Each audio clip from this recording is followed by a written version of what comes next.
shima umwami wo mw'ijuru nta nk'ibyo mushimisha. Imana yahozeho kandi ihora iriho, niyo yaremye isi n'ijuru ibiri mu isi byose, kandi niyo yaremye umuntu imurema mu ishusho yayo. Imaze kurema umuntu yanamuremeye umufasha ari we mugore, irangije ibaha ubwenge. Kubera ubwenge Imana yahaye abantu byatumye bavumbura umuziki. Bamwe bakoresha umuziki bishimye, bababaye cyangwa baramya bahimbaza Imana. Niba nawe uramya ukanahimbaza Imana ukoresheje umuziki, biragoye ko waba utazi izi ndirimbo. Tumushime tumushime niwe mwamuhoraho. Shima umwami, nabonye umukunzi mwiza, n'izindi nyinshi zo mu gitabo. Nivuga indirimbo zo mu gitabo, benshi muhise mutekereza couple ya Papi Clever na Dorcas. Uyu ni umugabo n'umugore babana, ariko bakaba baririmba indirimbo ziramya zikanahimbaza Imana. Waba uri umukristo cyangwa utari umukristo, indirimbo zabo urazizi kuko benshi bazitunze no mu matelefone yabo. Mu ndirimbo nyinshi baririmba batuje kandi bakoresheje amajwi meza. Papi Clever akiri umusore yaririmbaga wenyine, ariko amaze gukora ubukwe na Dorcas mu mwaka w'ibihumbi 2019 mu kwezi kwa 12 habaye impinduka, maze mu mwaka w'ibihumbi 2020 mu kwezi kwa gatatu we na Dorcas batangira gufatanya uyu murimo wo kuririmba. Indirimbo bahereyeho bafatanyije yitwa Nshima umwami. Shima umwami wo mw'ijuru nta nk'ibyo mushimisha. Kandi si indirimbo zo mu gitabo gusa baririmba, ahubwo bahimbye n'izindi nyinshi bagiye basohora mu bihe bitandukanye. Ujye muhanga amaso, ujye muhanga amaso. Papi Clever na Dorcas banahimbye n'izindi ndirimbo nyinshi zo mu Giswahili. Kwa msalaba nimepata kutoka katika utumwa. Kubera ukuntu baririmba neza batuje, benshi bibaza byinshi kuri bo, cyane cyane ku nkuru y'urukundo rwabo. Guhaye ikaze muri Sobanukirwa, tugiye kukugezaho inkuru y'urukundo rwa Papi Clever na Dorcas. Jye mwumva nitwa Aibel. Niba utarakora subscribe, kora subscribe kugira ngo ibiganiro n'ibindi byinshi bitandukanye tuzajya tubagezaho hano kuri Aibel Entertainment bijye bibasha kukugeraho 5 kuri 5. Kandi nshimiye wowe wamaze gukora subscribe, by'umwihariko reka nongere nshimire nawe uteze amatwi iki kiganiro. Mwese mbahaye ikaze. Dutangiranye na Dorcas avuga uko yamenye Papi Clever bwa mbere. Bwa mbere namenye Clever nyine kugera umusitari. Ari umuhanzi asanzwe aririmba indirimbo z'Imana, tuba muri eglise imwe. So bwa mbere namumenye nyine urumva ntamuzi, ntaramubona. Icyo gihe Papi yari yagiye ku ishuri Dorcas yigagaho, ahakorera ubutumwa akora bwo kuririmba indirimbo ziramya zikanahimbaza Imana, ariko Dorcas yari ahari. Gusa yagiye ku ishuri yumva bari kuvuga Papi, ageze naho yasengeraga yumva bari kumuvuga. Icyo gihe bavugaga ko ari umuntu ufite umwuka w'Imana. Dorcas ibyo ntiyabitinzeho cyane, ariko uko niko yamenye Papi bwa mbere.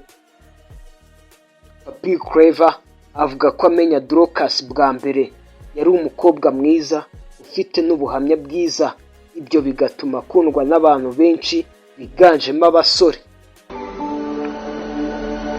W'icyitegererezo ngo ukundwa n'abantu benshi, nyine mwiza, uri kubyumva, ndakuvuga ngo yari mwiza afite n'ubuhamya bwiza ku buryo byatumaga abantu benshi bamukunda, biganjemo abasore. Aba bombi kugira ngo batangire kuvugana byagizwemo uruhare na murumuna wa Papi Clever witwa Musinga. Musinga yari asanzwe aziranye na Dorcas, maze mu gihe bateguraga isabukuru y'uyu Musinga, Dorcas na Pappy bisanga muri groupe ya WhatsApp yateguraga isabukuru ya Musinga. Ikindi wamenya kuri Musinga nuko yagize uruhare rukomeye cyane mu guhuza Pappy Clever na Dorcas, dore ko Musinga yari inshuti ya Dorcas. Musinga kandi akaba murumuna wa Pappy Clever. Iyo Musinga yabaga ari kumwe na Pappy, yahoraga atakagiza Dorcas imbere ya Pappy, akamubwira ati uriya mwana w'umukobwa ni mwiza, aritonda, afite imico myiza.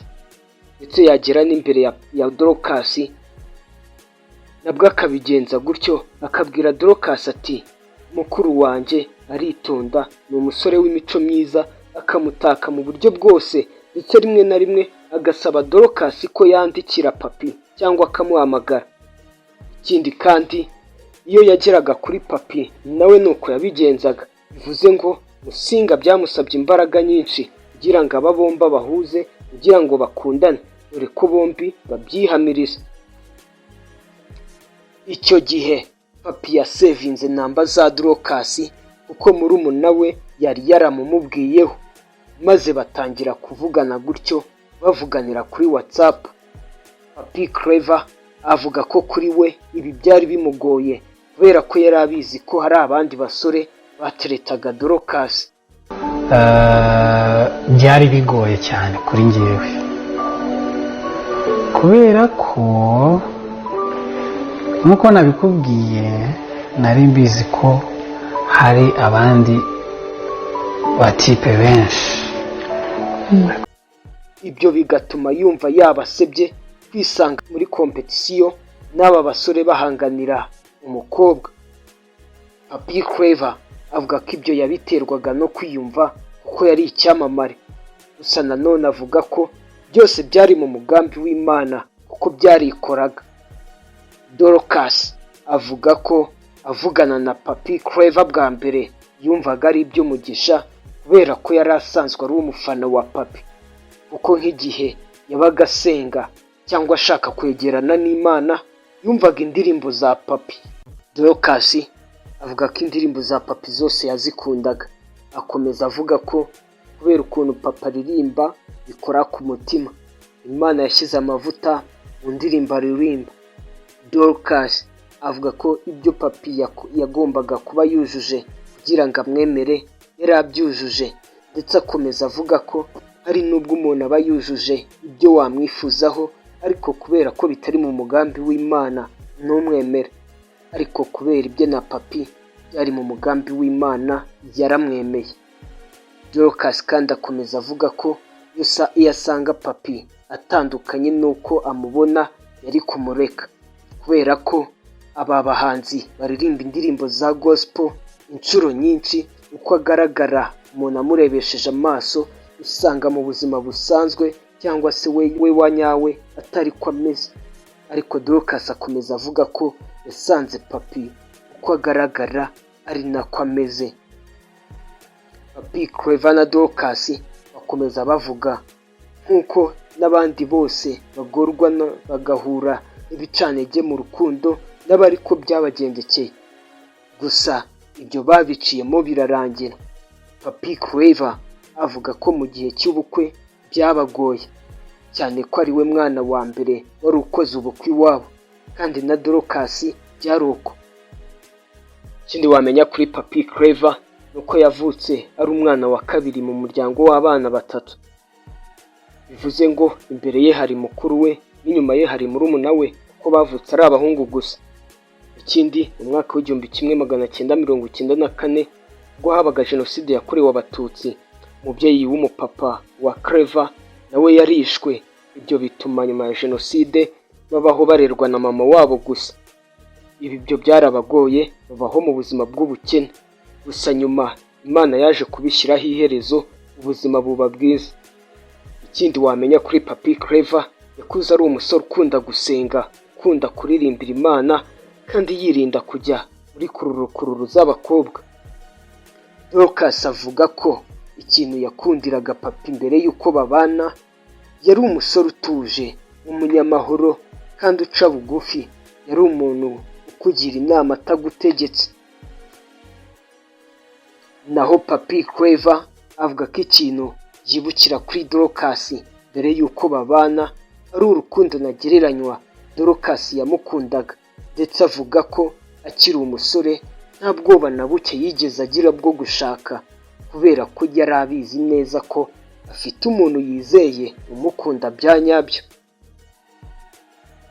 Nk'uko kenshi bigenda no ku zindi couple, Papi Clever we wazanye igitekerezo cy'ubukwe.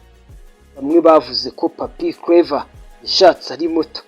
Niba ari kubizi uribeshya, cyane ko Papi yavuze ko kubera gufata inshingano zo kwita ku muryango we akiri umwana muto, ibi byatumye ubwabyo akura. Ikindi kandi avuga ko yakoze ubukwe afite imyaka 28 y'amavuko. Dorcas avuga ko icyo gihe byamutunguye kuko atarabyiteze, gusa ngo byari umugambi w'Imana. Yari bizi ko bazabana ari mu kwezi kwa 12 bagatangirana umurimo wayo mu kwezi kwa 3. Dorcas akomeza avuga ko nubwo yatunguwe na Papi amusaba ko babana, kubera urukundo yakundaga Papi yari kubyanga, cyane ko yamukundaga urukundo rw'ukuri ruzira amakemwa. Nk'uko nari maze kubivuga haruguru, nyine byarabanje birankanga, ndavuga nti igihe ntikiragera, ntabwo nari nakabipanze, ariko nk'uko wabivuze haruguru naragukundaga pe cyane. Kandi Dorcas akomeza avuga ko yatekerezaga umuntu bagiye kubana agiye kubera umugore, akamubyarira abana, akumva ari ibintu byiza cyane. Papi Clever na Dorcas bavuga ko ubukwe bwabo bwagenze neza ndetse birenze uko babitekerezaga. Bakomeza bavuga ko nubwo hari igihe shitani yitambika bimwe bigashaka gupfa bitewe n'impamvu zitandukanye, ngo ariko barashima Imana kubera ko yabigenje neza. Ikindi kandi Dorcas yakuze gusohokana n'abasore cyangwa gusura abasore cyangwa gusurwa nabo abifata nk'ikizira, dore ko yabifataga nk'icyaha. Ndetse na Papi Clever ubwe arabihamya, akavuga ko nawe ubwe kugira ngo amusure byagoranye. Yavuze ko yarinze ava mu busore cyangwa se yarinze ava muri ghetto aho yabaga Dorcas atamusuye n'umunsi n'umwe.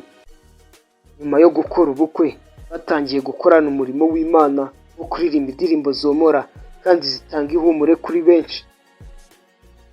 Babyaranye abana 2 b'abakobwa ndetse barushaho kwaguka mu murimo bakora.